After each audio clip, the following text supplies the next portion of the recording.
कोई खतरा नहीं है इमरान खान को, कोई उनको इस तरह के खतरात नहीं है। इतनी अगर स्पेसिफिक इंफॉर्मेशन उनके पास है तो वो इंफॉर्मेशन उनको पाकिस्तान के इदारों के हवाले करनी चाहिए। इंटरनेशनली तो खैर उसका कोई इतना बड़ा वजूद नहीं है, वो तो ऐसे ही हंगामा है। खान साहब ने एक इशू खड़ा किया हुआ है कि जी मुझे बड़ा खतरा पैदा हो गया है। कोई खतरा नहीं है इमरान खान को, कोई उनको इस तरह के खतरात नहीं है। हाँ अगर है तो उनका तहफ़्फ़ुज़ होना चाहिए, उनकी जमात को भी, उनको भी और हुकूमत को भी उनको सिक्योरिटी फराहम करनी चाहिए। लेकिन जिस खदशे का वो जिक्र कर रहे हैं कि मुझे पुलिस ने तैयारी कर ली, 5 पुलिस वाले तैयार हो गए हैं, ये हो गया है, इतनी अगर स्पेसिफिक इंफॉर्मेशन उनके पास है तो वो इंफॉर्मेशन उनको पाकिस्तान के इदारों के हवाले करनी चाहिए ताकि उनको सोच का तदारक हो सके।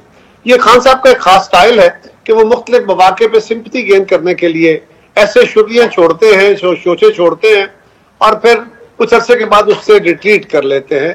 ये बड़ी नामुनासिब रवैया है। जो राना सनाउल्लाह साहब का बयान है, बिल्कुल उनको भी राना सनाउल्लाह जैसे जीरक बंदे को इस तरह की गुफ्तगू से उनसे तवक्को नहीं है। गुस्से में आ जाना, इमरान खान ने जिद किया हुआ है हर चीज को और आस्ता आस्ता ये गुस्सा पूरे मुआशरे के अंदर है, जो मैं हिजान की कैफियत जो कहता हूँ।